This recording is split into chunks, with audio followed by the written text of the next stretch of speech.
Terima kasih pemirsa, Anda masih tetap bersama kami dalam Berita Papua. Bagi Anda yang baru bergabung, kami akan sajikan kembali 3 berita utama hari ini.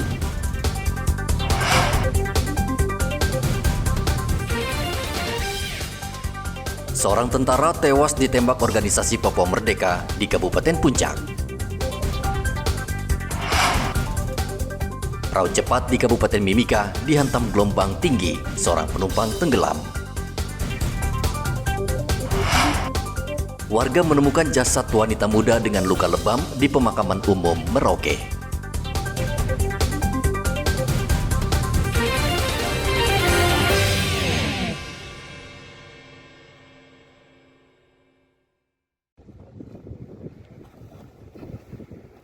Perahu cepat berpenumpang 9 orang tenggelam di Muara Damai, Kabupaten Mimika. Perahu itu dihantam gelombang tinggi dan tenggelam. 8 penumpang berhasil menyelamatkan diri, sementara 1 penumpang masih hilang. Tim SAR dikerahkan untuk mencari korban. Jumlah orang di dalamnya itu kan 9, jadi satu orang dalam pencarian, jadi 8 orangnya selamat. Nah itu kita langsung aksi melalui pos SAR Kaimana.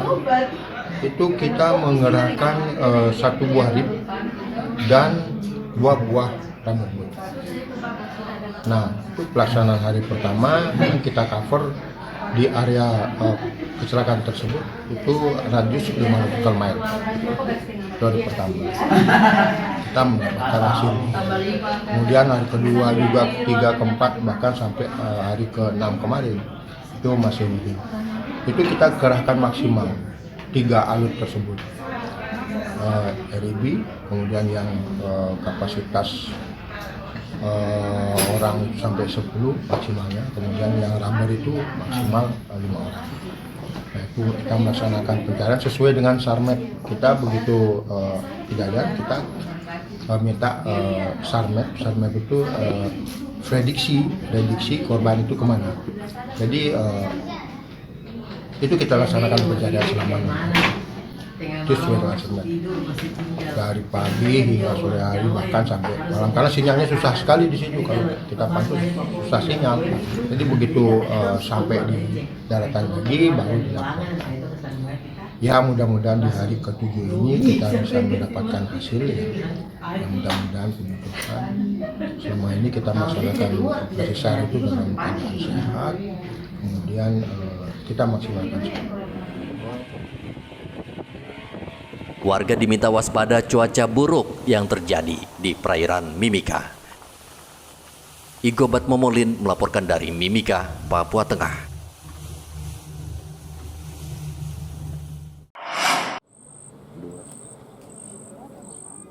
Warga di sekitar pekuburan misi di Jalan Brawijaya Merauke, Papua Selatan, geger dengan mayat wanita muda yang ditemukan tanpa busana di areal pemakaman. Polisi yang memeriksa tempat kejadian perkara memperkirakan usia korban 18 tahun. Di sekujur tubuhnya ditemukan luka lebam dan luka-luka. Mayat ditemukan ketua RT yang saat itu baru saja pulang beribadah di gereja. Saya pulang dari Sultan Sarif pagi-pagi, saya sampai di rumah ada 2 warga sudah tunggu saya. Terus saya dorong bilang saya, Bapak jangan pada motor dulu. Sebaiknya kita langsung ke sana, ada penemuan mayat. Saya bilang, oh ya sudah, mari kita pergi sudah. Sudah datang begini, sudah ada anggota 2 orang di sini. Bapak lihat itu mayat itu Pak ya, perempuan ya. Masih kira-kira umurnya berapa tahun Pak? Itu copot aja borgolnya itu. Ya masih muda sekali. Masih muda ya. Sekitar 17. Itu jam berapa Bapak tahunya itu? Saya sekitar setengah 8. Setengah 8 pagi ya. Itu warga sini bukan Bapak? Bukan ya. Saya punya warga, kalau saya punya warga pasti saya kenal. Kalau Bapak lihat itu posisinya bagaimana itu? Dia tengkurap. Di lokasi kejadian, polisi menemukan sejumlah alat bukti dan sudah meminta keterangan sejumlah saksi. Menemukan tadi berdasarkan laporan masyarakat bahwa ditemukan seorang mayat berjenis kelamin perempuan di daerah tepatnya di kuburan misi. Kita sudah lakukan olah TKP dan sudah menghubungi ambulan kebetulan, dan mayat almarhum perempuan tersebut sudah kita bawa ke ke rumah sakit untuk dilakukan visum luar terlebih dahulu. Dugaan sementara apa Pak Kasab? Berdasarkan luka-luka yang ada di tubuh korban, ada kita duga ini pembunuhan. Pembunuhan ya. Ya, kita duga pembunuhan karena terdapat luka-luka akibat benda tumpul di kepala korban dan bagian tubuh lainnya. Dan kondisi korban juga dalam kondisi tanpa busana, telanjang bulat gitu. Berarti sebelumnya ada merkosaan ya? Ya, setelah nanti mungkin terungkap pelaku-pelakunya baru kita tahu apakah ada pemerkosaan terlebih dahulu atau langsung di pembunuhan. Jenazah lalu dibawa ke Rumah Sakit Umum Daerah Merauke untuk dilakukan otopsi. Muhammad Ridwan melaporkan dari Merauke, Papua Selatan.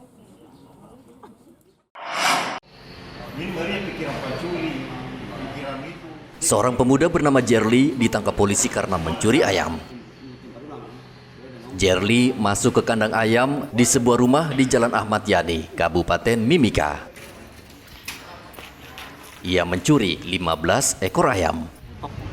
Bebek itu 3 ekor, itu sudah pasti. Kalau ayam mungkin sekitar 15, tapi kan ada ayam KT-nya yang kembali tadi kan dengan bukti tadi kan bilang kok satu yang besar itu. Jadi kalau dengan itu yang 15 ekor itu, dengan ekoknya sekitar 18. Kejadiannya jam berapa kira-kira? Kalau kejadian, kalau ya dia masuk 2 kali. Kalau yang pertama saya tidak tahu. Tapi kalau yang kedua itu karena saya tidur itu jam 1 mungkin jam 3 lah dia ambil. Yang kedua kali, yang masih pertama saya tidak tahu. Mungkin sekitar jam 11 atau 10. Kalau dia kan komplotan loh. Kalau dari jejak kakinya saya itu kan, kalau jejak kakinya itu sekitar 2 atau 3. Tapi kan saya tidak tahu persis loh kan. Kalau butuh puluhan juta tidak ada. Kalau biasa Biasanya kalau hari 700-800 ada. Berarti sekitar 15 ekor itu. Kok nama siapa? Polisi menangkap Jerly dalam keadaan mabuk. Diduga ia telah menjual ayam dan hasil penjualan digunakan membeli minuman keras. Dan jika sadar, aparat kepolisian akan memfasilitasi mempertemukan kedua belah pihak guna menyelesaikan kasus pencurian ayam tersebut. Igobat Momolin melaporkan dari Mimika, Papua Tengah.